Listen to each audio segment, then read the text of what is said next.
abantu batinya cyane kuruta ibindi mu buzima no gutangira A0, ugutangirira hasi igihe ibintu byose byanze. Ibintu ngiye kuganiraho namwe uyu munsi ni etape 10 z'ibintu nakora cyangwa se nakora nawe ngusaba ngo ukore mu gihe cy'amezi 12. Ayo mezi 12 kugira ngo ugere kuri 6. Nitwa Coach Esdras, ndi umucoach, ndi entrepreneur kandi nkaba n'umumenta. Akazi kanjye ni ukwakompanya amakompanyi atandukanye mu kugira ngo mbafashe kwakselera no kuzamura ibyo binjiza. Ikindi kandi mfasha abantu bataratangira business ariko bafite ibitekerezo ndetse n'intumbero yo kujya muri business kugira ngo batangire business kandi business zabo zisucceeding. Twagiye rero. Ikintu cya mbere nakora etape nise ngo ni PMC. PMC niyo navuga. PMC ni iki? Passion ni ikintu nshoboye pe, nicyo ngewe nshoboye, nicyo nzi neza ko nshoboye kandi ndagikunda. Icyo kintu ndagikunda, ariko mu kugikunda nkunda kugikora. Biragoye yuko waba uri gushaka amafaranga, waba uri gushaka inyungu, waba uri gushaka ikintu kigaburira umuryango wawe ngo ujye kugishakira mu kintu udakunda, cyangwa se ngo ujye gutangira bushyashya. Biragorana. Ikintu ushaka ugishakira mu kintu usanzwe wiyumvamo kandi ukunda. Icya kabiri, hari ikibazo wibaza, iki kintu gifite isoko? Market ni M ya PMC ni isoko. Ese gifite isoko? Abantu baragikeneye. Abantu baragikeneye iki kintu. Niba hari abandi bantu bakeneye icyo kintu, cyangwa niba hari abandi bantu bagikora, bivuze ko nawe wagikora. Bivuze ko icyo kintu mu isoko kirakenewe. Icya gatatu ni competence. Competence none ndeba ubushobozi bwanjye. Ndeba ubushobozi bwanjye mfite iki mu bushobozi bumfasha kuba nagera icyo nkora muri ibyo ngibyo. Iyo niyo etape ya mbere. Ni etape icyo gihe ufata urupapuro ukabyandika nk'uko nanjye nanditse ibi ngibi, ukabyandika ukabimenya. Noneho iyo urebye etape ya P na M na C, hagati na gati niho amafaranga aherereye. Nibyo bintu uko ari bitatu. Mu Gifaransa mu mibare tubyita ngo ni intersection cyangwa intersection. Nuko ibyo bintu aho bihurira niho hari amafaranga. Noneho ikindi cya kabiri niki ngomba kureba. Icyo cya mbere ngomba kumenya, nkavuga ngo nuko menya ubushobozi bwanjye, passion yanjye. Nshobora kuba ndi umudessinateur, nshushanya, nkora ibintu bya art. Nshobora kuba nkora video. Ngewe wenda nkora ndumukinnyi, nkora video editing, wenda ndi consultant, wenda nkora marketing, digital marketing. So ni iki kintu nshoboye. Ibyo bintu byose nshoboye niho ubushobozi bwanjye bwo kugira ngo ngere ku mafaranga buherereye. So ibyo ngibyo bifite niki? Ufite iminsi 30 yo kumenya ibyo bintu, kumenya passion yawe, kumenya ubushobozi bwawe, kumenya aho uva no kumenya naho ujya. Noneho igikurikiraho niki? Nshaka niki kintu naho umuntu, niki kintu naho umuntu ku buryo adafite ubushobozi bwo kugihakana. Mujya mureba nk'iyo twicaye turimo tuganira rimwe mu muryango, ujya kubona ukabona umubyeyi hari ikintu avuze, yakakubwira ati, ukabona aguhaye nk'ikigori, umubyeyi aguhaye iki, bikakunanira niyo waba uhaze, kubera ko bitewe n'umuntu ukiguhaye ukabona yuko udashobora kucyanga. Ugomba gucreate iki rero? Ugomba kuvuga ngo ni gute ndi bukora iki kintu ku buryo nta muntu ufite ubushobozi bwo kugihakana. Birumvikana. Service yanjye ni gute nayitanga ku buryo nta muntu n'umwe ufite ubushobozi bwo kuyihakana. Ishobora kuba ari video nkayikora mu buryo buri qualité, ku buryo mbizi neza yuko nta muntu uri bwange iyo video. Ishobora kuba ari website, nkaba nzi kuntu ndi buyikore ku buryo nta muntu uri buhakane. Donc nta muntu ufite ubushobozi bwo guhakana icyo kintu ngewe nakoze. So niki rero kugira ngo umuntu yemere icyo ugiye kumuha? Niki kituma umuntu, ndatanga urugero. Niba ndi uri umucoach utraininga, uri personal trainer, kugira ngo umuntu ataza kwanga ikintu nuko kiza kuba gifite igisubizo kiri gusubiza. Kugira ngo offer yawe hatagira umuntu yanga nuko iza kuba ifite ikintu iri gusubiza. Niba nta kintu iri gusubiza nta kintu kira. Abantu benshi cyane barimo abo duhura nabo cyane abaza muri services za consultance, ikintu bambwira nuko nta mafaranga tubona, ntacyo tubona, amafaranga turayabona ariko bugakurikiraho ugasanga abakiriya ntibaje. Ariko ikibazo ni ikihe? Wowe offer wamuhaye ni iyihe? Iyo umuntu ageze imbere ukamugase ese akora iki, umubwira ko akora iki? Cyambere akubwira ngo nitwa runaka what kandi umukiriya ngewe niba ari ngewe ugura service, I don't care about your name, I care about my problem. Ntabwo nkeneye kumenya neza, ntabwo nitaye ku bibazo, ku izina ryawe, sinkeneye kuryumva, sinkeneye kumenya witwa nde, sinkeneye kumenya ngo nkora ibi nibi. Ugasanga umuntu amaze amasaha menshi cyane ari kwivuga wenyine, ariko nta muntu ugukeneye kukumenya, nta n'umuntu ukeneye kukumva. Umuntu akeneye kureba ibibazo bye. Kuba uri a personal trainer, uri muri gym, ukaba warakoze umubiri cyane wawe, ntabwo bivuze ko nangira ibumbi gisozo. Ngewe icyo ngukeneye ibyo birakureba kuko bitwari wawe, ahubwo nkeneye kumenya niki wakemura ku kibazo mfite.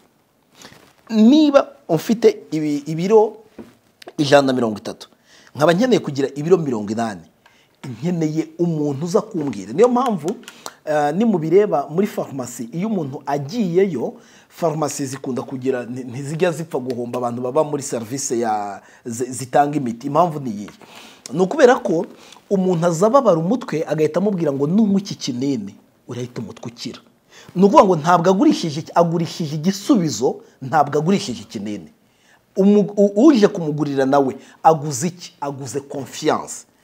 We yamuhaye promesse cyangwa se yamuhoye icyizere yuko icyo kinini kiri mu muvuri, nawe agura icyizere yagiriye uwo muntu. Bisaba iki rero kugira ngo ubone offer yawe umuntu adashobora gusubiza inyuma ngo byemere? Nuko ureba ikibazo umuntu afite. By the way, mpite mbivugira amahanga, ibibazo bitoya bizana amafaranga makeya, ibibazo binini, gukemura ibibazo binini bikazana amafaranga menshi. Nahawe rero kumenya ngo ni gute choosing ikibazo ngiye gukemura, ni ikihe kibazo kiri muri industry, ni ikihe kibazo aba bakiriya banjye bafite, none hakaba ariho urebera ikibazo ugiye gukemura. No ngo kugira ngo ataza gusubiza inyuma nuko umugurisha promesse.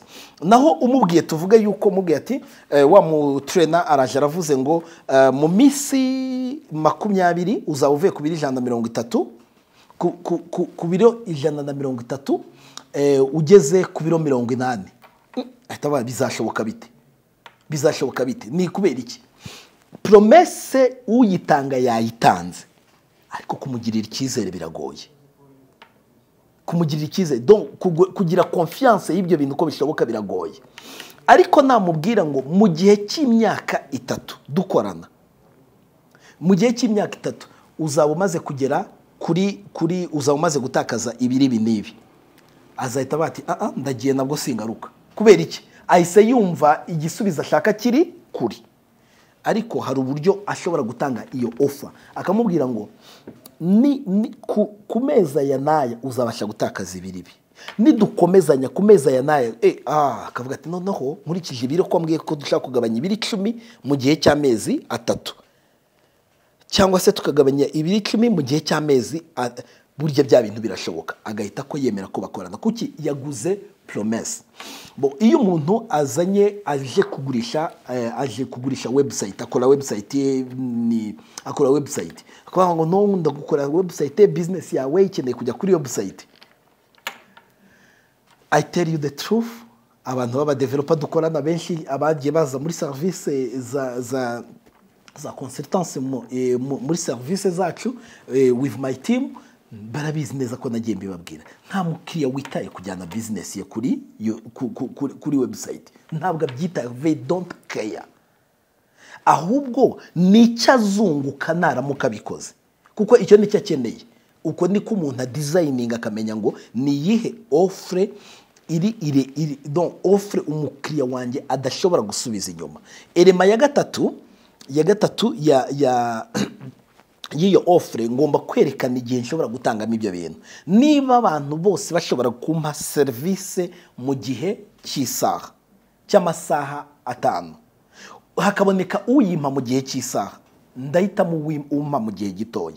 Niba abo bantu bose bashobora gutanga igihe kimwe, ikinini gishobora kumvura mu masaha 28, undi akambwira ko nyuma y'amasaha 2 nkinyweye nta kibazo ndaba ngifite, ndahitamo vuba kuko ububabare mfite ndashaka ko bukemuka. Ubwo ndi kuvuga ko ikindi gikeneye ni igihe cyanjye. Kugira ngo ugire offre cyangwa se offer idashobora guhakanwa, nuko werekana nyirubwite n'uruhe ruhare abifitemo. Ndakora ibi nibi nawe nukora ibi, dore bizagenda gutya. Uyu muntu abuze uruhare rwe mu bintu uri kumukorera, ntabwo yemera iyo offer. Icyo ni ikintu cya kabiri. Cya mbere twabonye ko ari ukureba the PMC ni ukureba passion, market, isoko rirahari, n'ubushobozi wewe wifitemo mu kugira ngo icyo kintu ugikore. Ikindi ni ukureba gucreate noneho ukwezi kwa kabiri ni ukudesigninga offer yawe mu buryo budashobora gusubizwa inyuma. Icyo kintu abantu benshi barakirengagiza. Mu mwanya narimo nganira n'umwe mu bantu turi kumwe muri same office, ariko turi kuvugana ku kintu cy'ukuntu umwanya munini wo kwiga atawukoresha ahubwo akawukoresha muri telefone. Ibi bintu niba uzi ko ushaka guhindura ubuzima, ugomba kumenya yuko ku minsi, ku manywa na nijoro, ubyuka uri kuvuga uburyo offer yawe ugiye kuyihindura mu buryo abandi bose batabizi. Abantu bajya babigiramo uruhare, mujya mubireba. Iyo umuntu azi ko ari butaha ubukwe, hari imyenda yambara akaba biza uburyo ari buyambare n'uburyo ari buyijyanishe kugira ngo bijyane n'ubukwe agiye gutaha, akabyitaho. Ndetse ku gitsina gore bakora n'ibirenze, bagakora na makeup yabo nayo bakamakinga sure ko iri bujyane n'imyenda baraza kuba bambaye kugira ngo ubwo bukwe baze kubutaha. So iyo ni ukuvuga ngo ari gukora offer kugira ngo aze kuba presentable, aze kuba agaragara neza muri bwa bukwe. So nyuma y'izo etape tugiye kuri etape ya gatatu. Etape ya gatatu rero ni iyi, nayo uyikora mu kwezi kwa gatatu. Ni iyi. Ni ukuvuga ngo ufite nibura muri telefone yawe, ufitemo nibura abantu 200. Kora liste y'abantu 200. Muri abo bantu 200, abantu 200 wowe uzi, baza abandi 200. Sinzi na muri kumva icyo bisobanura. Nuwa ngo abantu 200, niba mnge nshobora kugira abantu 200 muri telefone yanjye, umuntu nzi nawe afite abandi bantu 200. Niba nshobora uwo nawe muri umwe muri babantu, ngandi mugende mukuba mwumve imibare irimo.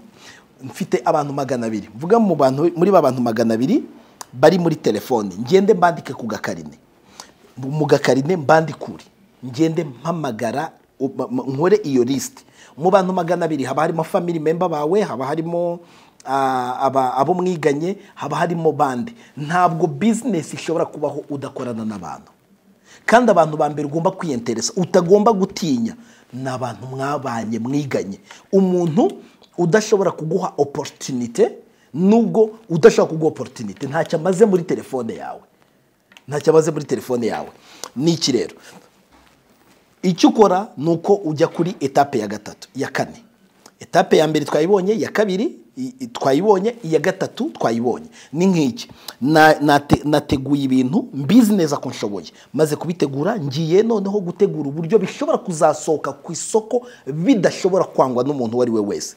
Ndangije ndeba abantu 200 mfite muri telefone. Ba bantu 200 mfite muri telefone, buri wese azengurutswe nibura n'abantu 200. Bivuze ko mfashe 200 ngakuba 200, ndabona abantu bangaye. Nongere babandi nabo nkube 200, usita usanga kuri sako y'umuntu ya buri muntu umwe hagiye havaho abantu benshi batandukanye. Icyo nkora ni iki rero, igikurikiyeho etape ya kane ni uguhamagara. Iyo ngiye guhamagara kuri telefone, ngomba guhamagara abantu 200. Iyo umuntu agiye ku bantu bajya bakoresha kuroba mu mazi, habamo amafi menshi cyane. Ariko iyo woherejemo urushundura cyangwa se icyo bakoresha baroba, nuko haza amafi nyine agomba kuza mu rushundura, ntabwo hazamo amafi yose. Icyo nkora niki, ndahamagara from number 1 kugeza ku bantu 200. nizere ko byumvikana. This is a process I would start and I will do it consecutively. Ku bantu 200 nkavuga ngo hello ni runaka ni runaka. So this is Coach Esdras. Hello, this is Coach Esdras. So hari nk'igihe abo tuba duherukana baba batanze ndi umukoci, baba batanze ndi umumenta, hari n'igihe mubona anditse hari abameruka ndi umunyeshuri batazi uwo nabaye we. So nkabita mbabwira service nsigaye ntanga, ntabwo mubwira niba we ayikeneye. I believe I'm making sense. Ntabwo musaba niba we akeneye service yanjye, ahubwo ndavuga hari umuntu wabuzi ukeneye website, hari umuntu waba uzi. Iyo abantu bamenye muri business, tuzabyiga muri sales, iyo abantu bamenye yuko ngiye kubacuruzaho ntabwo bifuza kunteza imbere. Niko abantu bateye. Nature y'umuntu iteye yuko iyo ngusabye service uhita umvuga ngo, iyo umubajije ikibazo ahita akubwira ngo ntawe nzi. Iyo umubwira ngo nta muntu ufite ngo nta muntu ufite wabuze ahita akubwira ngo ntawe. Avuga ngo ariko iyo umubwiye ngo ese wabasha mu bantu muziranye nta waba akeneye no service, nimwumva icyo kibazo ukuntu kibajije. Umubwiye ngo se nta muntu ufite ahita avuga ngo ntawe. Ariko numubwira ngo se mu bantu muziranye nta muntu waba akeneye ino service, ubukoresheje umutwe we, reka mvuge ngo ubu mugize umwe mu bakozi bawe abagiye gutangira gutekereza ukuntu mu bantu baziranye hari umuntu waba ukeneye service utanga. Icyo gihe rero icyo akora nuko noneho we yumva ko atari we target, yakumva ko atari we target, yaba hari umuntu niba ukeneye kuvuga ngo nsigaye nkora video, zimwe mu nkora video nziza cyane, nkora amafoto meza cyane. Ese hari umuntu wabuzi muri famille yawe, mu bantu muziranye wa hafi waba ukeneye service, ngeneye kumundeferaho. Ba bantu 200, 1 2 3 4 5 6 ukabarangiza 200. Ugomba kumekinga sure ko abo bantu bose ubahamagara, ukanamenya ikibazo babaza. Ntabwo babaza ngo ninduzi, ahubwo rababaza ngo hari umwe mu bantu muziranye, hari uwaba akeneye no service ko nsigaye nyitanga, asigaye kayimenya. So igikurikiraho ni iki rero? Iyo umaze kumenya ko kuko iki keneye no kwerekana ikisubizo utanga, ngewe nitwa runaka, ndi runaka, nsigaye ntanga iki gisubizo, nsigaye nkora ibi ngibi kandi mbikora mu buryo buri impeccable butandukanye nubwo abandi babikoramo. Noneho ukumva icyo akubwira. Etape ya 4 igomba gukurikiraho nyuma yo guhamagara, noneho abantu rababonye uri confident, abantu batangiye kubwirana, n'utaruherutse yatangiye kubwira mugenzi we ko noneho yakubonye. Ni iki gikurikiraho rero? Nukuvuga ngo ugiye gutangira, abantu bagiye gutangira kugukontakta. Are you ready? Ni ikintu gikunda kubaho rero. Iyo abantu ba mbere bakugezeho mu bantu 200, mutekereze ko wahamagaye abantu 200, byanze bikunze hari abantu 4 ba mbere baguhamagara, hari abantu 5 ba mbere baguhamagara. Mwibuke etape ya 2 twabonye niyo gutegura offer cyangwa gutegura uburyo icyuzanye ku isoko kitazigera cyangwa ni service, ni product icyuzanye kitazigera cyangwa. Kuri etape rero ubareda ukavuga ati rero abo bantu bagiye gutangira kumpamagara mu minsi hagati y'3 n'5, abantu ba mbere baba batangiye kuguhamagara. Ugomba gukora iki rero? Ba bantu ba mbere baguhamagaye nibo bahagarariye abantu bose uzaha service. Twibuke ko wagiye gutegura service idashobora kwangwa, idashobora gusubizwa inyuma. Wa muntu wa mbere ubonye umuha service for free. I believe I'm communicating. Umuha service nziza for free abambere. Kubera iki? Icyo ukeneye ni iki? Nuko ukeneye ko babona ubuhamya bw'ibyo ukora, bamenya ubuhamya bwo bikora. Iyo maze kumuha iyo service ukamuga ngo cyangwa mukaganira ukamuga ati okay, ndaguprometa ko ngiye kugukorera ibintu byiza, ariko ndagusaba promesse imwe ko umpa abantu 2 bo nzabishyuza. You get the point? Now umaze kubona ko uwo muntu ugomba umuha service, ukamuha service nziza cyane kandi ukayimuha ku buryo service utanze irusha inshuri 10 kugeza ku 100 agaciro k'iyo serivisi utegura kuyikoraho ugatanga iyo serivisi ba bantu hagati ya 4 n'10 ba mbere you do it for free. Kuki tubikora for free? Mwibuke bwa mbere mvuga ikintu nahereyeho navuze icyo twita passion. Passion ni ikintu witeguye gukora niyo nta muntu waba wakwishyuye. Niba icyo kintu icyo gihe ugikora uko buri gihe bakwishyuye ntabwo ari passion. Passion ni ikintu kikunyura niyo waba uri kugikora. Niba wenda ukora editing, wenda ukunda gukora programming, wenda ukunda kuba uri gukora code, uri gukoda, niba ibyo bintu bikora ubyishimiye, bivuze ko niyo bataguha amafaranga wabikora. Niyo mpamvu ba bantu 4 kugeza ku 10 ba mbere you give them the best ever services. Abo rero nibo bagiye gutanga ubuhamya. Nibo bagiye gutanga ubuhamya ko bya bindi ba bantu bawe bagukoreye reference babahaye ari ukuri. Igikurikiraho rero ni iki? Etape ubwo tuvuze ku kwezi kwa mbere kugeza ku kwezi kwa 4. Etape ikurikiraho ni iki? Nuko isoko rigiye gutangira kuza. Abantu bagiye gutangira kuguhamagara kandi ari benshi. Kandi bashingiye iki? Kuri service watanze. Muri service iyo utanga service ntabwo service gutanga service gusa ari ugukora produit no kudelivaringa service watanze. Ahubwo harimo uburyo uvugana n'abakiriya, hari uburyo uganira nabo, hari uburyo mujyana, hari uburyo wabaki. Nta muntu ujya wibagirwa umuntu wamwakiriye neza. Nubwo yaba ari umwana mutoya yibuka ko uwo muntu yamwakiriye neza. Twese dukunda umuntu twakira neza. Abo bantu bose uko bakira uko ukorana nabo nibwo buhamya bagenda bagutangira. Ibyo rero ni muri niba mubyumva neza ubonye abantu barenga hagati ya 4 n'10 bari kugenda bavuga ubuhamya bwawe. So mu yandi magambo iyo ni marketing utangiye gukora ariko ikozwe na services zivuye iwawe. Igikurikiraho nuko noneho utangira kugera gute gutanga service. Tanga service niki? Service noneho ni ushyiraho ikiguzi cya service yawe. Ya service impeccable, ya service nziza cyane watanze, ya produit nziza cyane uyiha igiciro. And for your information you give it a very good price, not a lower price as people think. Abantu batekereza yuko buri gihe igiciro cyiza ari igiciro gitoya. Ntabwo ariko bimeze. Service nziza watanze wahaye umwanya idashobora gusubizwa inyuma, uri gutekereza ko ifite agaciro kangana iki? Urayiha agaciro kanini, urayiha nawe amafaranga menshi ajyanye na value yayo. Igikurikiraho ni ikirero no gutangira gutanga ku delivering. Niba ibindi abandi batanga service cyangwa se rumenyereye gutanga service nk'iyo ngiyo mu gihe cy'icyumweru, gabanya uyigire iminsi 3. Niba wayitangaga mu isaha 5, tanga iyo service mu gihe cy'isaha 2. Niba watangaga, ntabwo mvuze ngo utange igihe gito kugira ngo winanize, no gutanga igihe gito kugira ngo service zawe zihute. Twibuke yuko turi muri kuruse y'amezi 12 yo kugira ngo winjize miliyoni nyinshi cyane ku buryo utigeze ubona kuva watangira cyangwa warota business.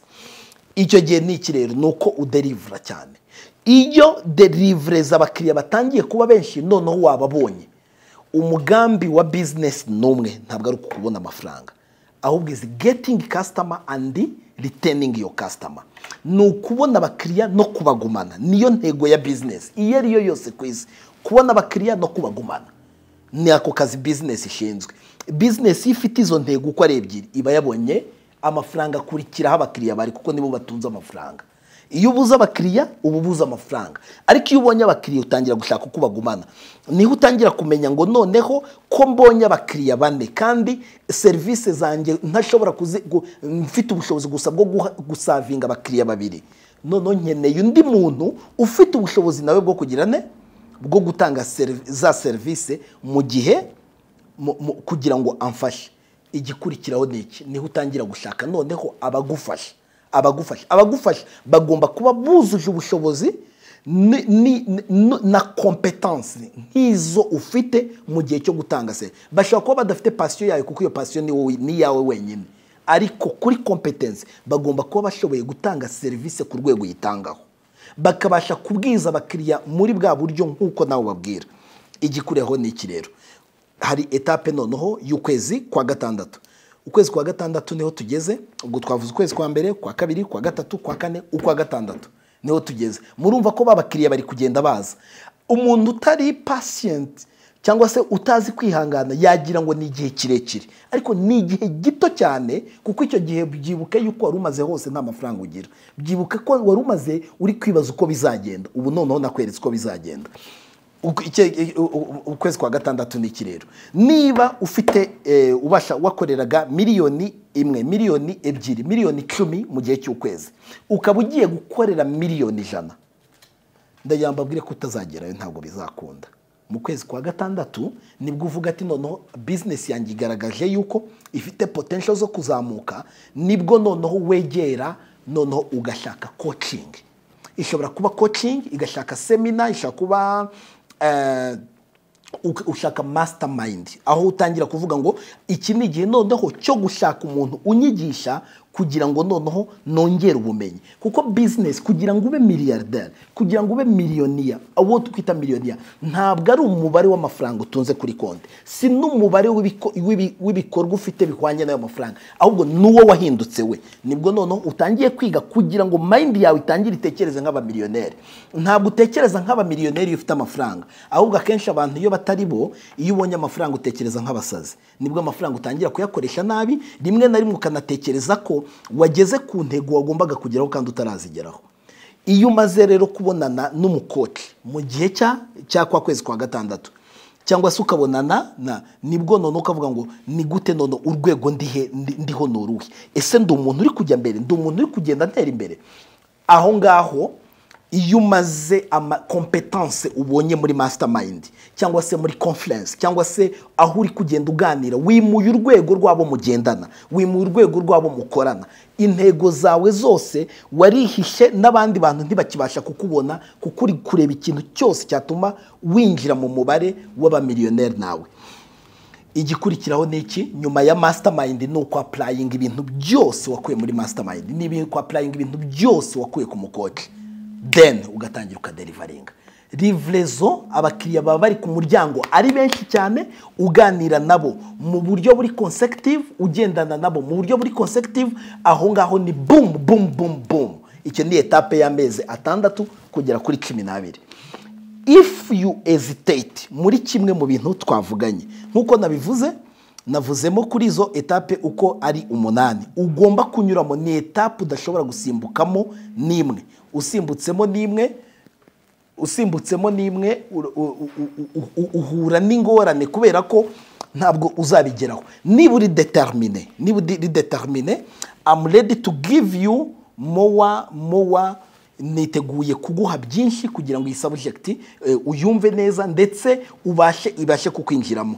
Nta muntu n'umwe utaba umukiri, ariko ababishaka ni bangaye.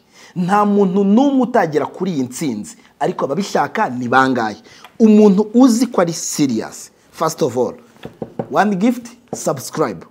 Second, share this video.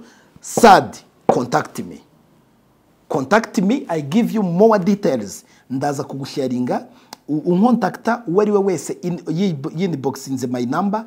I will make sure mbahe